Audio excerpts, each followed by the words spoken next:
Now, without further ado, take it away, Garett. Okay, thank you, Bianca. Welcome everybody to our first ever online presentation. So happy everybody could sign in. Jeremy and I will get you through a good update of our progress with Maritime. It's been a busy year over the last 12 months. We've got some exciting things happening in the company, and we're happy today to present to you. I'll get started, and I'll talk through a bit of the corporate update here and a corporate strategy that we have, a few things we have underway right now, and our plans for the next 12 months. I'll turn it over to Jeremy, who will talk about our exploration program, which is due to kick off here very soon, and then we'll take some Q&A. So here we can see this first slide. This tells a lot, actually, just in one image. This is a view of the Hammerdown mine site, looking north towards the town of Kings Point in the background, about 5 kilometers away, and you can see the footprint here of the old mine. So this was an operation that was operated in 2000 to 2004. You can see the road access, a few of the old settling ponds, and the underground portal is just on the north side of that ring road. So this was a mine site that's been completely rehabilitated. So this is the footprint that we're working with. And it's a great place to work and easy to get to.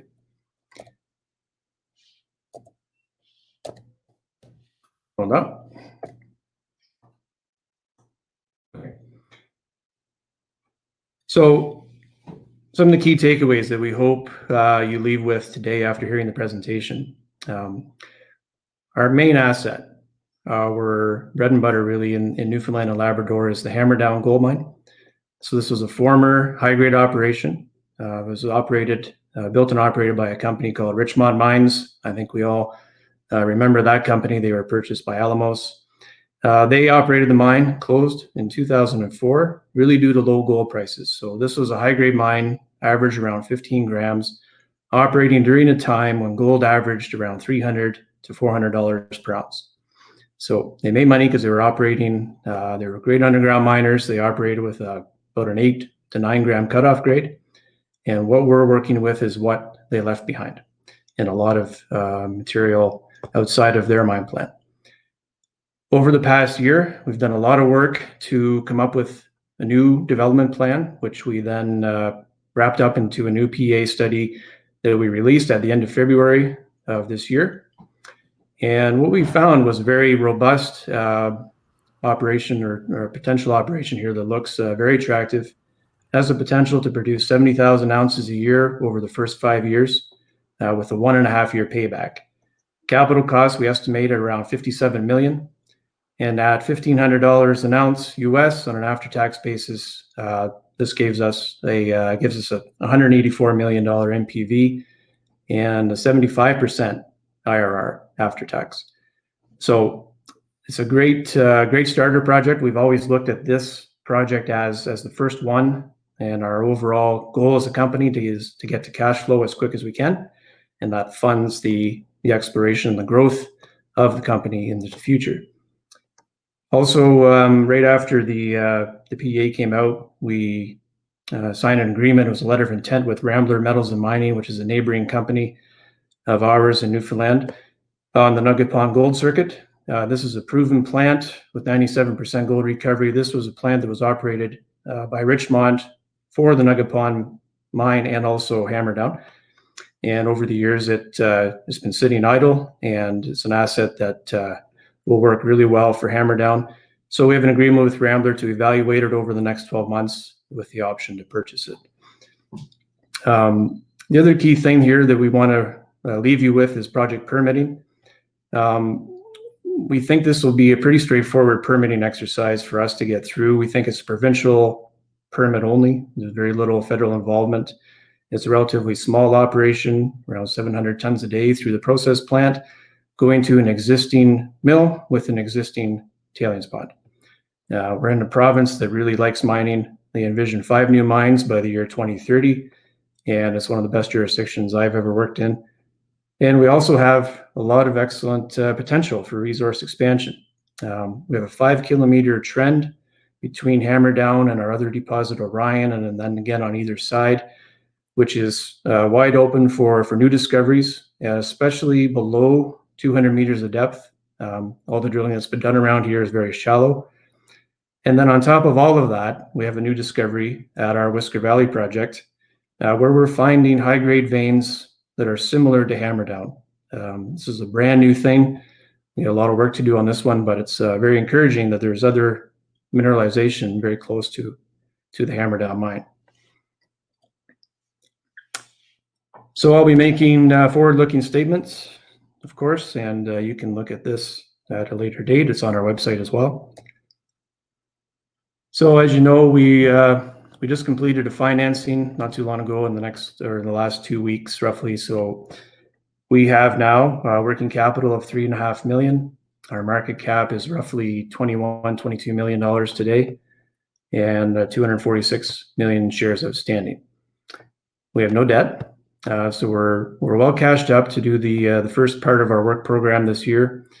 And our major shareholders include Dundee Goodman Merchant Partners at around 18.8%, Sprott Capital Partners and Sprott Asset Management, combined around 17%, 1832 Asset Management, and EDE Asset Management. So we've got some great institutional shareholders and support for the company, and it's been great to have them, and we look forward to working with them as we carry on and move this project towards development. So management and the board. So this is the team. We've been building this team up over the last 12 months, and we have a few additions to add to it as we continue with the development of Hammerdown. So myself, I'm the CEO. I'm a mining engineer. I've worked in gold for a long time.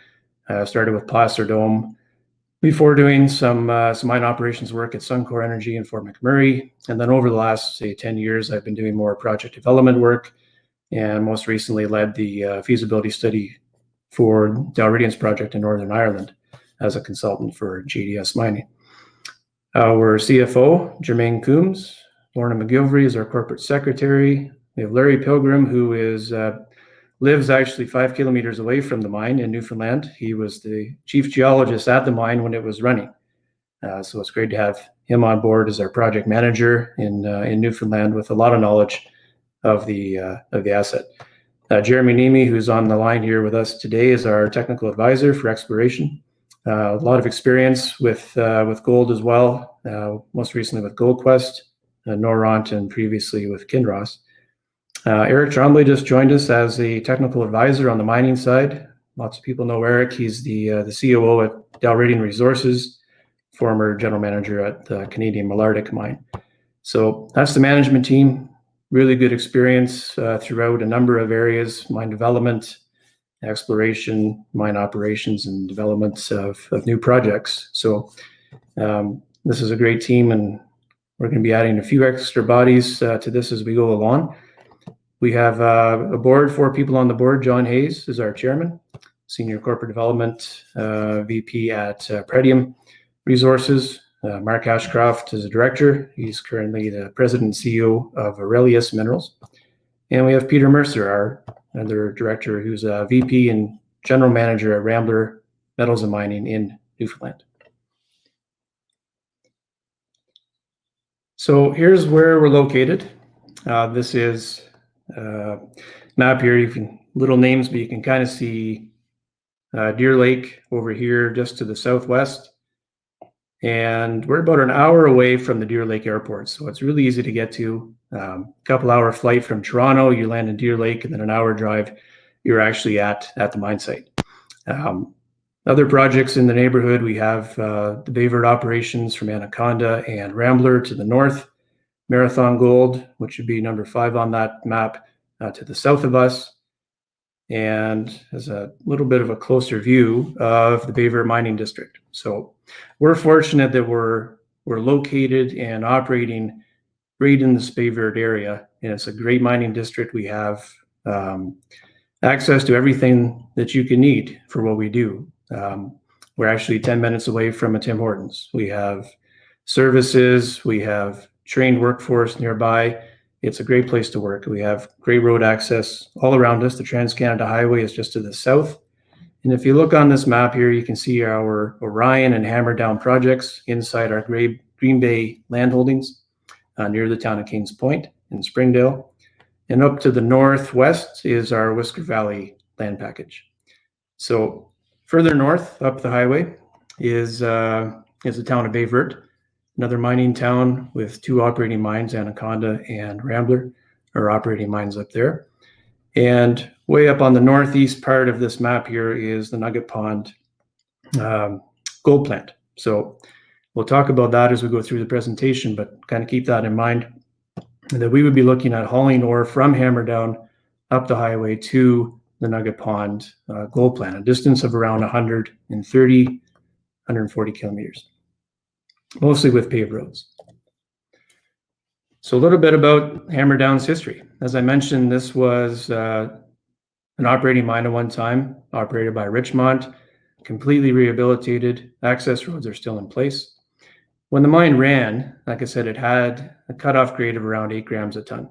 So the life of mine grade that they pulled out of this mine was around 15.8 grams per ton, so a fairly high grade mine.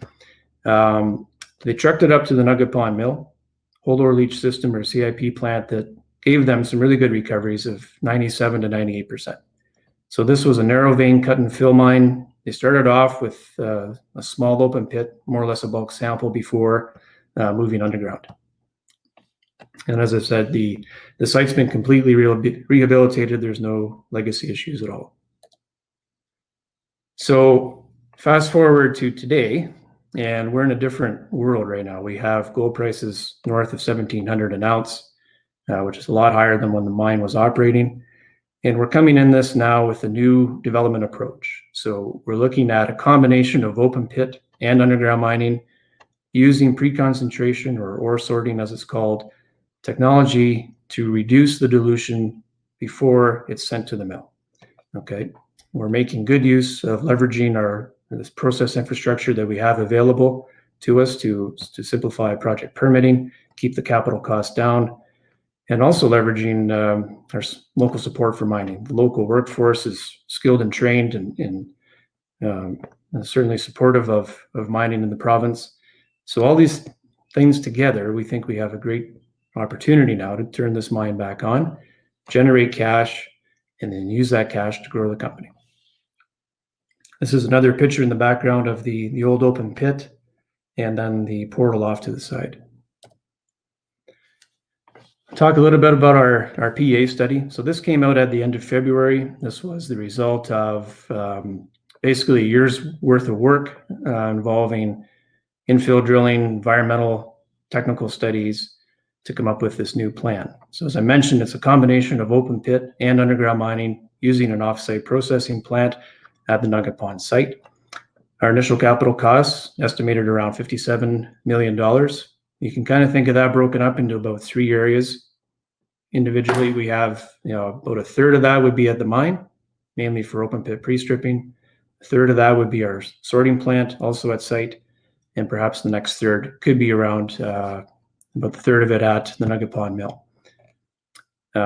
Over the life of the mine in this PEA study, we identified a mine plan that would produce 521,000 ounces of gold recovered.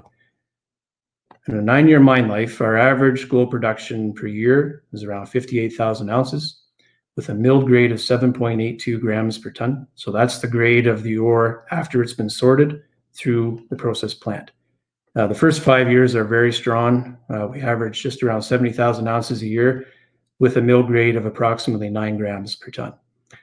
So I get a little sensitivity table in here. Our base case, we did this study at $13.75 per ounce, which gave us 111 million after-tax NPV, 50% IRR, and a payback of 1.5 years. So closer to current prices, in this example here, $16.50, we're looking at a $200 million project and over an 80% IRR. Little graph here showing our production profile. First few years, 5-6 years, are actually quite strong. We tail off a little bit near the end of the mine life. We're rehandling and processing some low-grade stockpiles and also going a little bit deeper in the mine at that point. And we think with this, the next round of drilling and work that we do, we can probably flatten this curve off and target something in around that 70,000 ounce a year production profile. So this is the site plan. You can see here is the highway. So to the north of this image is the town of Kings Point. And you can see the highway there on the right side of the image. We have the access roads are already in place. So when you come in off the highway, we'd have the sorting plant. It's designed for around 1,400 tons a day of run-of-mine feed. Nominally, it could do up to 2,000 tons a day. This plant will be designed to produce 700 tons a day of product. So that's the mill feed that goes down the highway to the mill. We then take the rejects from the sorting plant. We use that back in the mines as backfill or stored in the open pits as they're mined out for long-term closure. So you can see here the PEA mine plan at Hammerdown. We have just over 2 million tons of around 4.5 grams per ton. This would be a combination of open pit and underground mining for 300,000 ounces approximately. Our central waste dump between the Hammerdown and Orion mine. Orion is to the south, about 2 kilometers away from Hammerdown. Roughly 2.3 million tons were in the mine plan with this one at a grade of around 3.5 grams per ton.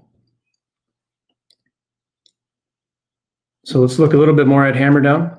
So measured and indicated inside the mine plan here, 1.4 million tons of 4.8 grams. Inferred, 500,000 tons roughly at 2.5. Most of the ounces inside the pit are measured and indicated already. So, and Jeremy will explain a little bit more on the geology and how we get these veins set up the way they are. The open pit here goes down about 150 meters. It's approximately 700 meters in strike length.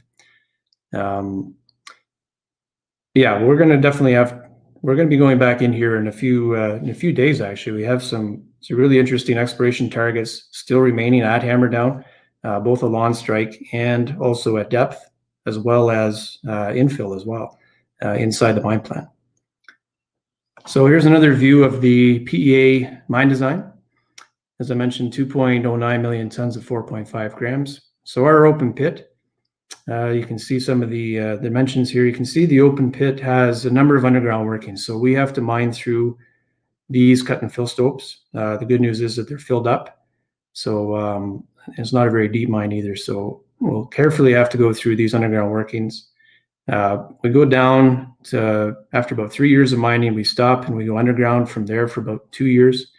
Underground has roughly 50,000 ounces, grading 7.5 grams. These veins are average maybe a meter wide. They can range from 0.5 meter up to 2 meters. They're vertical. The ground conditions are very good. And so we think we can take most of these with selective long hole mining beneath the pit.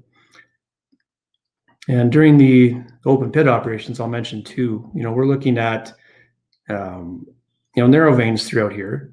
We're also seeing in the design, in the resource model, that there are zones showing up that are outside of the vein system in areas and, where Richmond probably wouldn't have noticed mineralization grading, say 1 to 5 grams inside this pit shell. But we're starting to see that now. So there's opportunity outside of the vein swarm that we have for low grade 1 to 5 gram material.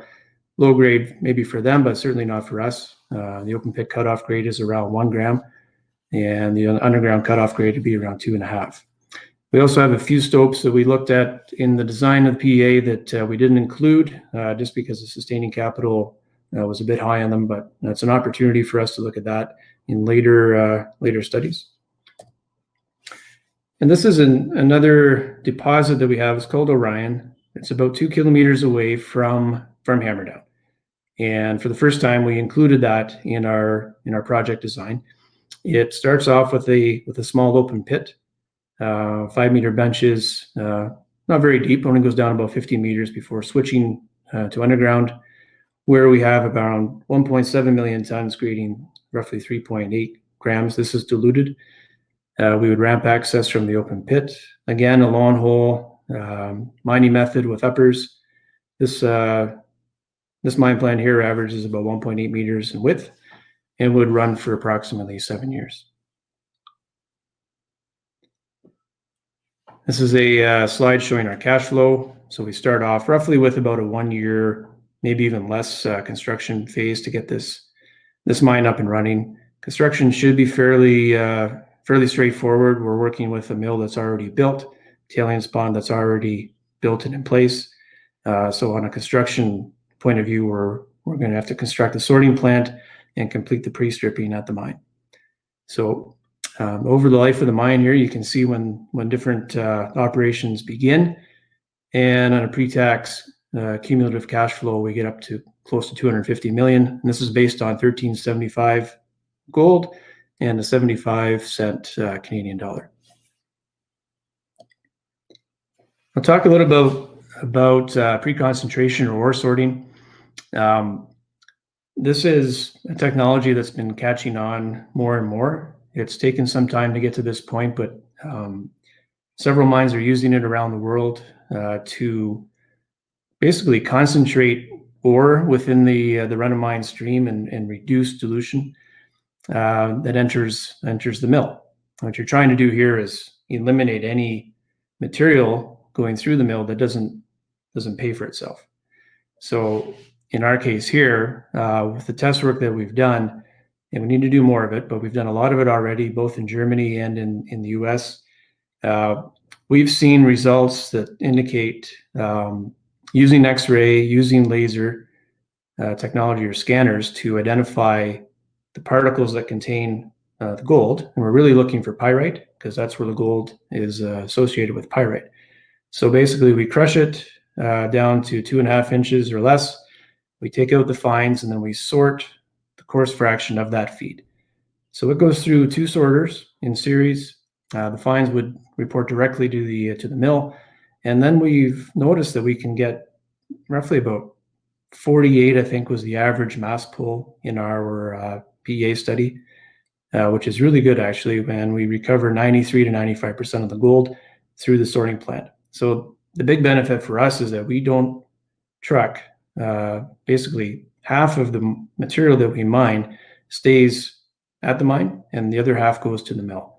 Our net savings we figured in the PEA study was roughly $46 per ton or $96 million life of mine by doing this. And the other thing I'll mention too about the sorting is it's in our study or this project, it's not required to make the project economic, not at all actually. If we remove this from our plant, it's still an economic project. It looks really good, but adding it certainly helps, and it has the benefit of the environmental benefit as well as I looked at, of removing a number of trucks off the road and reducing greenhouse gas emissions. At the mineral processing side, so this is the couple pictures of the Nugget Pond gold plant. So it's the hydromet side of the plant that is currently idle. The grinding circuit is being used by Rambler at the moment. So the PEA approach that we came up with really is to modify the gold circuit to run as an independent mill.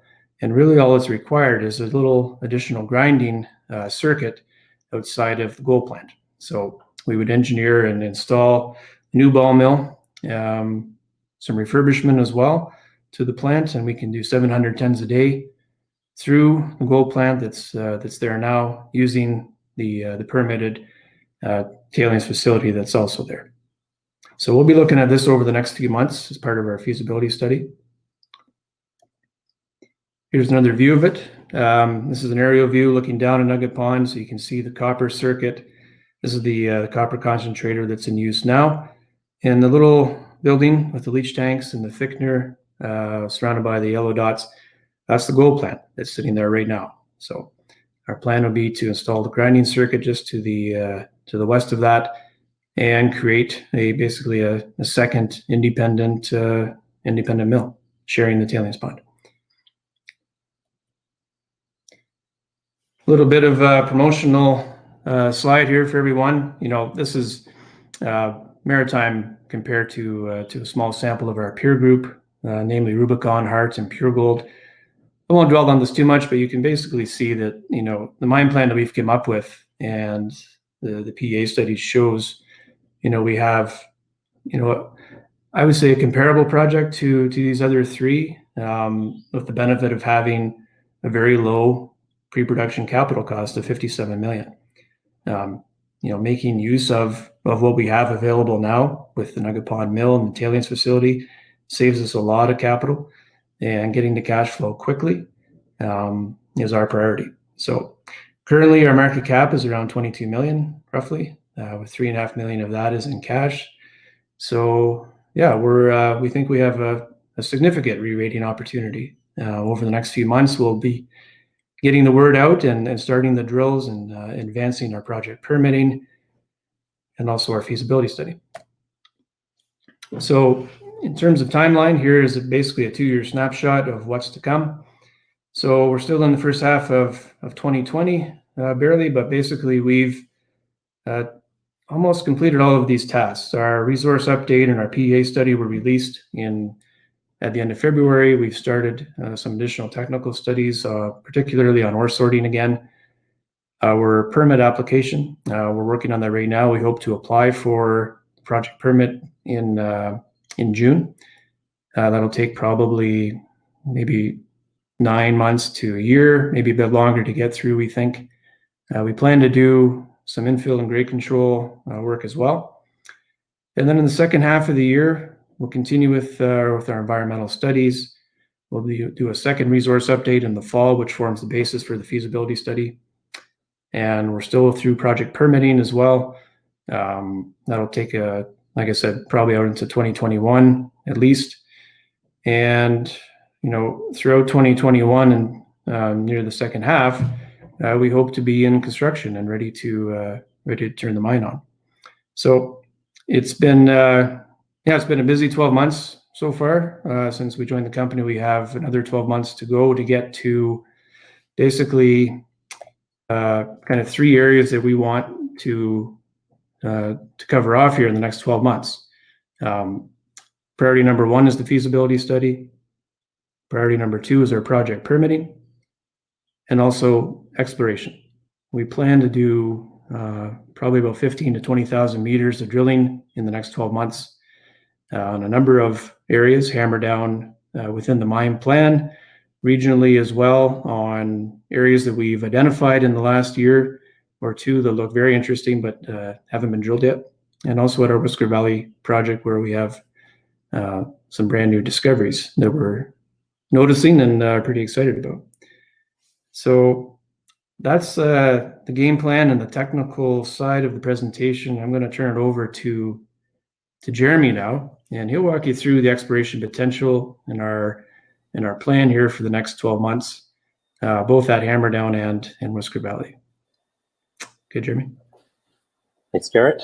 Good afternoon, everyone. So like Garett was saying, we are very much focused at Hammerdown and moving Hammerdown towards production. So a lot of our work, as far as drilling goes, in the next short to medium term, is going to be focused at the Hammerdown area. What we see at Hammerdown is a series of parallel gold and quartz veins.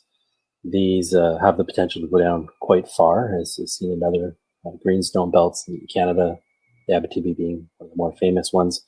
So to this date, we've really only scratched the surface. We've only gone out about 250 meters. There's still great potential for this to grow at depth, and we have the kind of grades that you could contemplate deep underground mining with. So it's pretty exciting from that standpoint. We, while we're doing our next phase of drilling, we're going to be looking at opportunities that are, we actually have quite a few opportunities within the PEA pit shell, and adjacent to the pit shell and slightly below. So we're looking to grow our resource, in addition to conversion of inferred to measured and indicated resources. And like Garett said, along the trend between Orion and Hammerdown itself, there's quite a bit of unfollowed up gold mineralization that's been encountered in previous drilling, historical drilling, that we will go in and test. And then there's actually also some big pockets that just are yet to be tested. So this will be part of what we're doing next. And then Whisker, 10 kilometers northwest. It's actually a little bit closer than that, but Whisker is a really wonderful, more greenfield exploration program that we have sitting on our doorstep. We've been fortunate that we were able to consolidate a pretty big package of land. A lot of that land has already been explored in small, isolated pockets. There's been a lot of prospecting work that's been done. We pulled it all together, and now we're being more systematic and treating it as a bigger regional play. And that's something that we're going to we will continue to push forward. When it makes sense to do so, which is, after we get our meat and potatoes work done at Hammerdown. We have had a lot of early success. We put a year last year into it. We flew a big regional airborne survey. We've done a lot of soil sampling. A lot of that early stage exploration work you normally do, we've gone back and done and uncovered quite a bit of interesting ground. So, including one of the big things we discovered last year is this boulder field.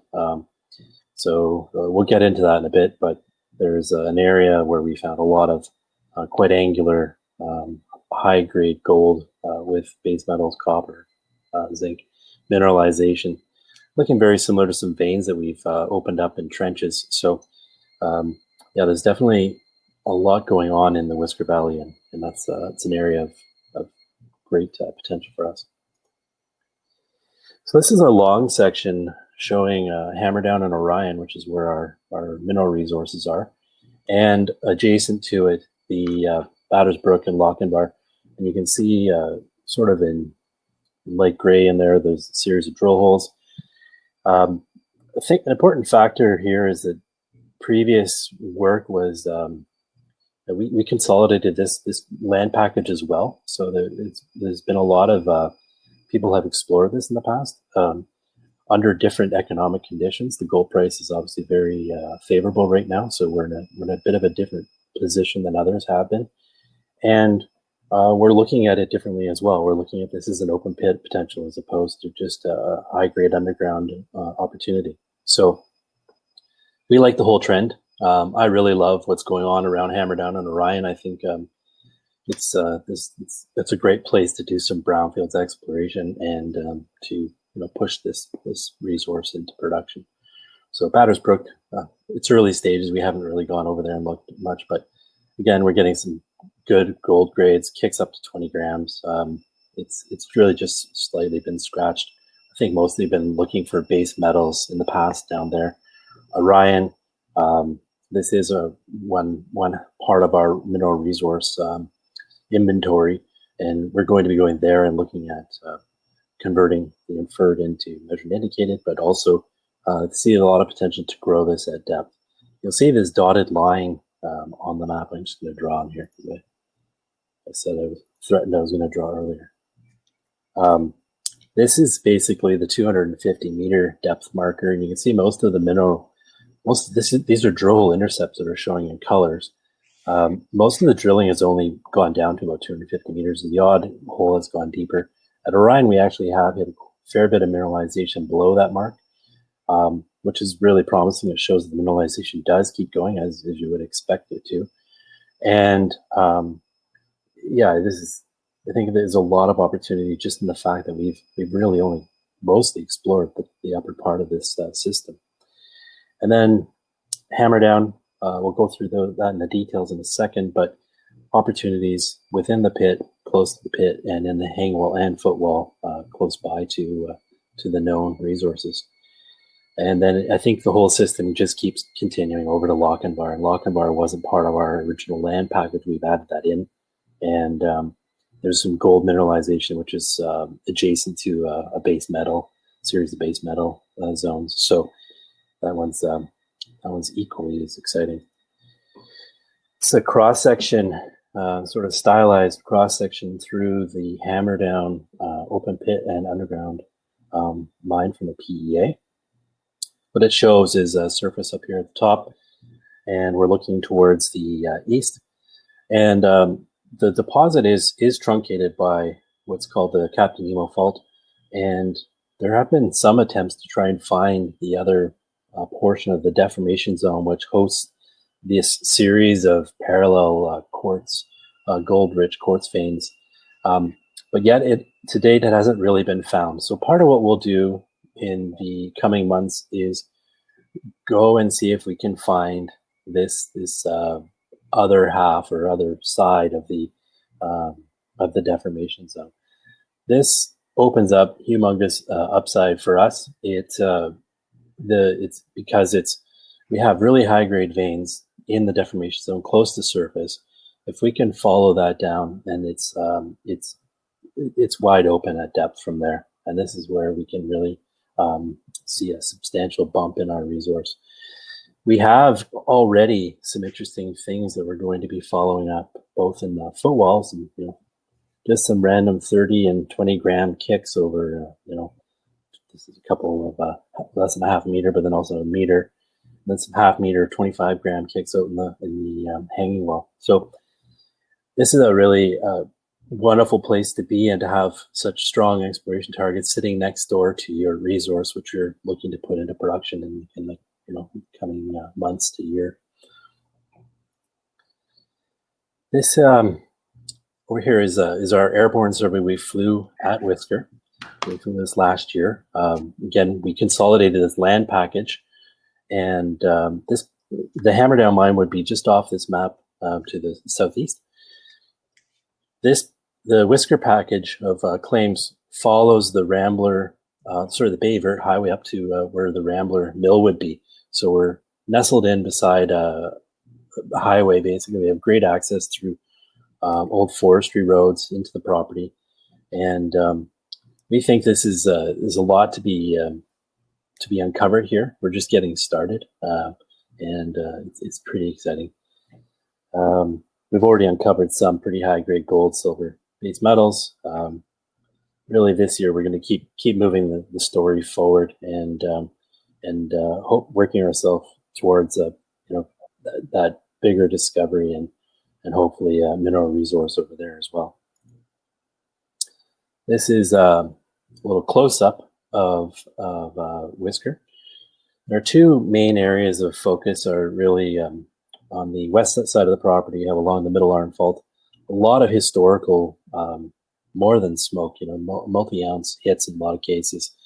But a lot of action happening, and along this structural corridor, we need to go in and do a bit more work. Last year, our focus on the ground was more to the east, over in the what we call the Whisker Valley. I'll just draw it on here.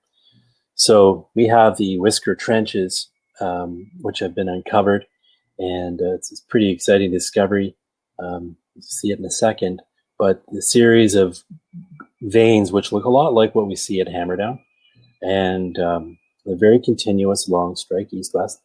And the really fun thing is they point towards this boulder field, which we uncovered last year. So we really like this area. I think there's a lot of potential, and it's an early story with more to come. This is a picture on the left side, standing in the Whisker Trench at the Whisker veins. So this is what we call the Gary vein system. So we're standing on top of the veins. Working in Newfoundland is really a treat. You can get in and trench and do things very easily. Like Garett had said, we have access to drilling companies in the lab, and everything is right on our doorstep, so we can turn things around really quick. But yeah, these veins continue over 350 meters now. We extended them this year, and we'll keep following them as we go. What I like is, I said this earlier, but off in the distance here, this ridge, that is exactly where our boulder field is, and these seem to be pointing towards, or they are pointing towards that area, and I think it demonstrates that there's a lot more continuity than the 350 meters that we've uncovered so far. I think there's going to be quite a bit more to this system. This is a picture of the boulder field, a map on the left-hand side with some of the grades. Again, we're getting 84 grams of gold with 154 grams of silver and 1.6% copper. Pretty pretty substantial numbers. This is along a road. So this dotted line that you see on the map on the left is an old forestry road. So these are the first places you go in and explore. Obviously, the places you have better access to, and yeah, this emerging is very encouraging. Even more so that the fact that it's a long trend with our whisker trench veins, the Gary vein system. So early days, definitely more to come, and look forward to getting in there and again just continuing to be very systematic and uncovering hopefully a sizable resource on the property.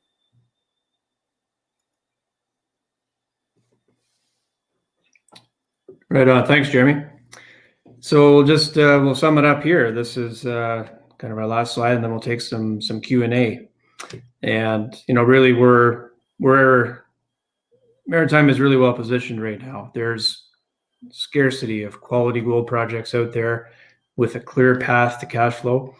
So we think we definitely check that box. We have grade. We have a mine plan that'll work. It looks very positive from the PEA study we just put out, and we have a plan in front of us for the next 12 months to get through feasibility, permitting, and about 20,000 meters of new drilling. We have local and provincial support for mining, combination of local mining skills, existing infrastructure, and innovation, and to make this work. The economics look very strong. It's very robust, even down to lower gold prices at $1,700 an ounce. It's well over $200 million project. And you can see here a couple of pictures. We have, the portal is there. It's, infrastructure is amazing. The picture on the right are some of the kids from the local public school in Kings Point. So we've been doing a lot of work with the community over the last year. This is from our kids were planting some trees. We've done the PDAC Mining Matters program there as well, sponsor some students scholarships, and we'll continue to do that. So it's a great area to work in. Really happy with it. It's been a good 12 months. We get a lot of work to do in the next 12 months, but we have a good plan, and there's a lot of potential here. So that's it. We're happy to take some questions now. Great. Well, we certainly have a number of different questions. Starting from the top here, John Kane wants to know, when will you go into production, and how much cash you have in the bank, and what is the cash outflow prior to positive cash flow? Okay. We will, if we fast forward to 12 months from now, this is when I'm hoping that we have our feasibility study completed. Okay. And that's the time that we would look at doing project financing. Project permitting, I hope, will be completed by that time as well. Not 100% sure of the timeline, but I would think we could try to do that in 12 months if we, with our project registration going in next month. We have $3.5 million in cash right now. We would, the capital to build the mine, according to our PEA, we'll have to update it as part of the feasibility study, but it looks to be between 50 and 60 million. And we would project finance at that time. So if everything goes according to schedule, I would think this mine could be in production in the second half of 2021. Did I miss any questions? I don't think so. Another question here from Dave Middleditch. He's asking, is there opportunity to barge/ship upgraded ore direct to the Nugget Pond port facility? Yeah, Dave, definitely there is. There are some areas to do that. It's a coast, so there are docks around. Good network of roads to get to the mill. So the answer is yes, for sure. Great. Another follow-on question from Dave. Are the 7 to 9 grams per ton gold head grades prior to the ore sorting or upgraded mill feed grades? Yeah, so those would be the upgraded grades. So after the sorting. Yep. Cool. Victor Zhao wants to know, what's the strip ratio? So the strip ratio at Hammerdown is around 15 to 1. So it's a fairly high strip, but the grade is high too. For the first 3 years in the open pit, our grade is over 5 grams per ton diluted. The Orion mine is around 2.5 to 3 grams per ton. So it sounds like a high strip ratio, and it is. We do have the advantage of having the sorting plant available to remove the dilution before we process it. So we're not processing that dilution. And as well, you have to take into account the fact that we have a very low capital cost thanks to the mill and the tailings pond being in place. Okay. And the gold price. Okay. Speaking of the gold price, what are the project's economics at the current gold prices? So at current, I looked at this just this morning. So I think at around $1,700 an ounce, we're about $250 million after-tax NPV. With an IRR of around 96%, and our payback of roughly 1 year. So, go ahead. No, I'm go ahead. Yeah. Question here from Clyde. He wants to know: will there be any hiring there? I assume he means at site. Yeah, for sure. Our preference, of course, would be to hire locally. We're this year, we'll be doing the exploration program and doing some more technical work on the environment side, plus the feasibility study. So it'll probably be roughly a year before we get into hiring for the actual mine build. But along the way, we'll probably need some additional help. So it's ramping up here pretty quick, actually. Very cool. Collins wants to know: the reef that will be mined at the open pit, will it be within the crown pillar? You mentioned that they initially mined via open pit. Yeah, Jeremy, you want to take that one? Yeah, we will be extracting the crown pillar from the historical underground mine for sure. That's what's going to come out as part of the early years of the open pit. So, yep. Great. And follow up from Collins here. So I would stay on the line, Jeremy. Is the geology constituted of bands of reef? Yeah, it's a series of parallel quartz veins. Think of them roughly a meter or so in width, and they're fairly continuous along strike length. So generally they run east-west.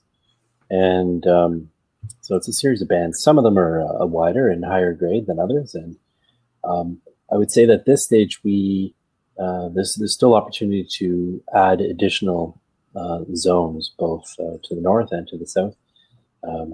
So that's one of the things that's really intriguing about this. You don't just have one vein or one structure that we're following. We have kind of a zone of veins, and it's a great thing to have.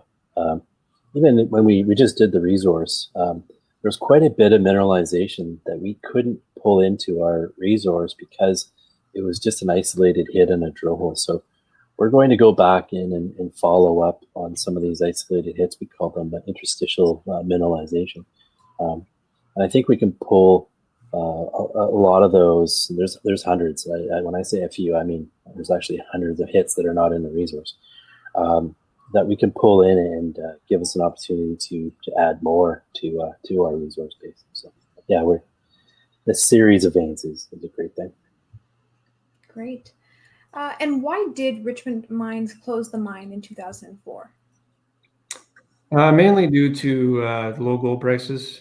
They mined that operation from, I think when gold was ranging from 250 an ounce to up to maybe 400. So Richmond was, really well known for underground mining. They would go into advanced operations or advanced deposits and mine them out and move on to the next one. So I think when they also ran up against the fault down at 250 meters below surface, a little bit of probing past that showed that it wasn't immediately on the other side. So they decided to close the mine and move on to something else. So it's good news for us. We have the resource available now and during a time of much higher gold prices using the same infrastructure that they used. Mm-hmm. And how does the new PEA mine plan compare to the original plan by Richmond?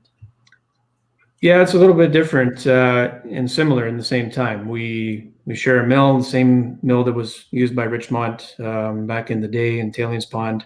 The mine is a bit different because we're starting with a surface mine before going underground. So we're also including the Orion deposit, which is 2 kilometers away, which was never mined before. So it's a brand new thing. Those are the differences. I'll mention as well with the open pit, of course, and the strip ratio, that question that was asked, we have, a fair amount of waste rock that we would store on site. We've been doing a lot of geochemistry testing on that waste rock, and so far it looks to be non-acid generating, so non-PAG, which is good. And it even met spec for construction aggregate. So potentially a source of material and revenue for the future beyond the mine, which would be nice. So yeah, the site plan is really been designed in a way to minimize environmental impacts. So the waste stockpile is avoided certain areas, and making use of the existing roads that we have. And it fits really well within the current site plan that we have. So it's not a lot different from the original concept, but different in a couple areas. Certainly cutoff grades are different. We're looking at cutoff grades down to, 1 gram or less for open pit mining, and maybe 2 to 2.5 grams for underground. Great. Question here from Jason Flight. He wants to know, given the narrow and steep nature of the veins, has Alimak mining been considered for the underground operation? Yeah, I think that's a good idea, actually. I'd like to look at that a bit more. If the veins are continuous enough and we have enough strike length, I've seen that work really well in narrow vein deposits. So yeah, I'm certainly interested in looking at that. It's a good idea. Question here from Mike Mayhew. Do you have any concerns with reverse dilution when mining the pit through existing UG mine openings? Yeah, the mine openings were backfilled.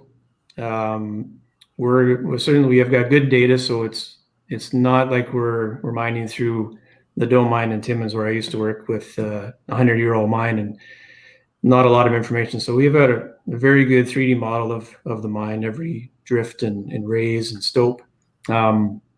Certainly, I think when we're mining, we're going to be probe drilling in advance and making sure that we locate all of these openings so we avoid any surprises along the way. Mining through them should be okay. We're looking at 5-meter benches through the open pit to keep our mining dilution down as much as possible. Pretty selective mining as well. Excavators, small equipment. This isn't the kind of mine you make money on because you're moving big tons per day. You're making money because you're careful about it. So a lot of grade control drilling, short benches, careful mining. And then on top of that, ore sorting to remove that dilution, because you're going to get some before you send it to the mill. Using the rejects from the sorting plant back for underground backfill is an option, and a really good one, because we're coming back to the mine empty anyway, so we can backhaul the rejects for backfill or for placing the rock back into the pit for closure. Another question here by Collins. He asks, what gold price did you folks work with exactly? I may have missed that.